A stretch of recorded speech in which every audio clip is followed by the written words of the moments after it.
Hello, this is Kyle, and this is Midnight Paranormal Files. Welcome to Bonaventure Cemetery in Savannah, Georgia. This is probably one of the coolest cemeteries I've visited so far in my life. Just the scenery alone is really cool. The Spanish moss just hanging off the trees and stuff, and the palm trees in the background besides. Now, this is going to be another walk around tour type of video like Colonial Park Cemetery, where I just walk around and check everything out. And I'm going to be talking about the paranormal stuff and the history of the cemetery in this video and stuff like that. So, I hope you enjoy the video. Now, the cemetery was originally called Evergreen Cemetery, and it was founded in the year 1846. Bonaventure was a private commercial enterprise. It was established in 70 acres of original Bonaventure plantation when it became obvious the city's existing cemeteries were nearing capacity. Evergreen Cemetery was designed as a traditional Victorian cemetery with curving pathways, lots of trees, and grassy areas. Although a cemetery, it was common for families to meet and picnic here while still providing a place of comfort and solace for the friends of relatives of those who were buried here. Evergreen Cemetery was purchased by the city of Savannah in 1907 to become the fourth of the 5 cemeteries the city currently owns. Since then, it has expanded from the original 60 acres to nearly 103 acres. The cemetery has been redesigned by the city of Savannah to provide a greater number of grave sites. Now, a book called The Midnight in the Garden of Good and Evil. This book mentions about Bonaventure Cemetery. Now, there are some famous people that are buried at Bonaventure Cemetery.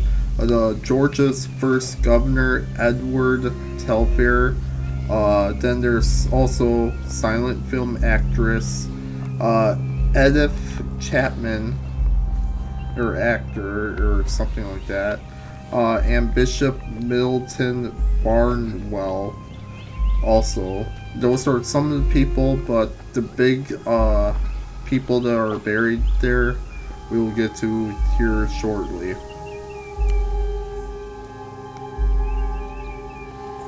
Now, these are the most visited tombstones that I'm going to be going through right now. Johnny Mercer from 1909 till 1976. Then there's Hugh W. Mercer from 1808 till 1877.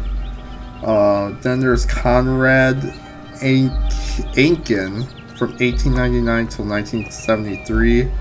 Lil Gracie Watson from 1883 from 1889. We'll get to her a little more here shortly. So those are the most visited gravestones.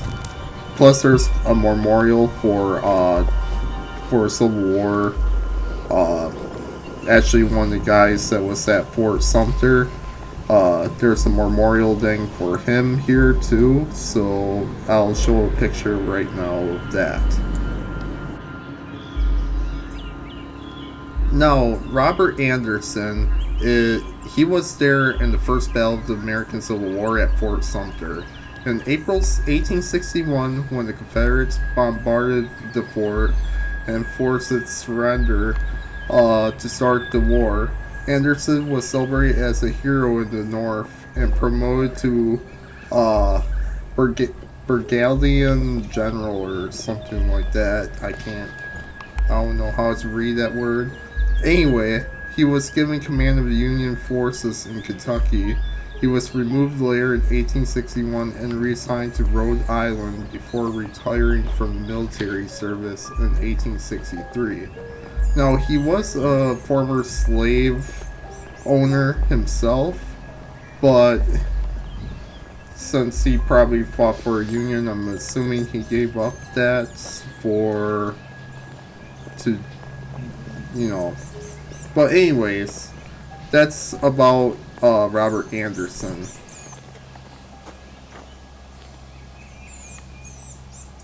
Now a little bit more about Johnny Mercer, the guy who lived from 1909 till 1976.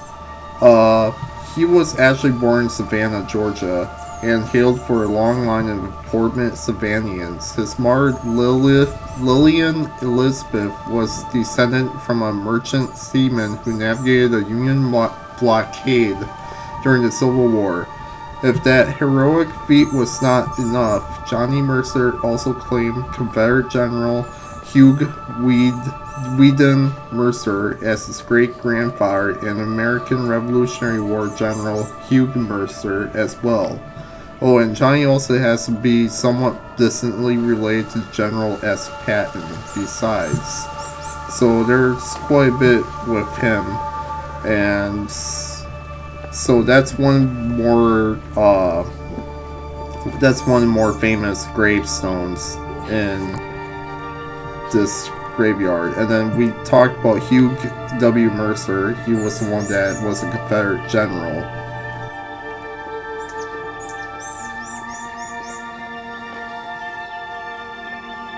Now, the next person we're talking about is Conrad Aiken.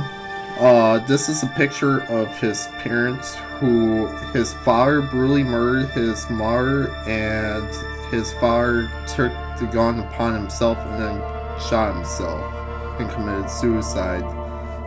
There was no known reason as to why, at least none that was admitted outside of the family. Following the homicide turned suicide, Aiken and his 3 young siblings were shipped to Cambridge, Massachusetts to be raised with their mother's sister. Between the brutal deaths of his parents and Aiken's later enrollment in Harvard University, his path to literally greatness was born of grief, hope, and an interest in the physiological. At Harvard, Aiken met T.S. Eliot, who would become one of his most long-lasting friends. Now, I could be talking all day about some of these people and stuff, but the one that I definitely have to talk about is Lil Gracie. Now, Lil Gracie was born in 1883 to parents W.J. and Frances Watson. Gracie hailed originally from Boston, Massachusetts, after her father was given the opportunity to manage one of the most popular hotels in Savannah. However, the Watson family made the move to Georgia. After all, one did not say no to the luxurious Pulaski Hotel. For almost the first moment that the Watson family arrived, Lil Gracie's face became one of the most recognized in all of the hotel. The guests adore her, and it seems that she adored them as well. She would laugh and dance, sing and play for anyone willing to give her a moment of their time. For Lil Gracie, it seemed that there was all the time in the world until that simply wasn't any longer. At just 6 years old, Lil Gracie was struck with high fever, a plaguing cough. Somehow she had caught pneumonia, a sickness that could level any adult and could surely do damage to little girl. Lil Gracie had not the strength to press on, and just days before Easter, she finally died from her illness.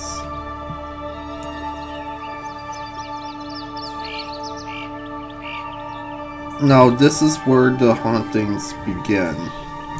Now, numerous ghost stories have been here at Bonaventure Cemetery, and the statue of Gracie Watson, some people have reported seeing the statues shed blood tears, hearing children laughter, and around it, and tomb of singing songwriter Johnny Mercer is another creepy location. It's thought that he occasionally makes ghostly appearances and sings at the graveyard beneath the full moon. As the rest of the cemetery connections to the Civil War, reports of Confederate troops appearing and ambling amid the gravestones have also been made besides. So there's quite a bit of paranormal activity going on in this cemetery. There also have been reports of people hearing growls and barking sounds from dogs, which are not even there. So that's another thing that's going on in Bonaventure Cemetery.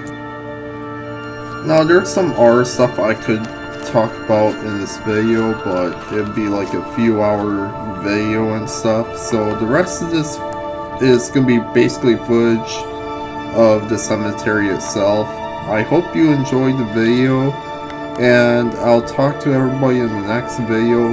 Like what I said before, this is just footage for the rest of the cemetery, because it's such a really cool cemetery that I just wanted to show everybody this.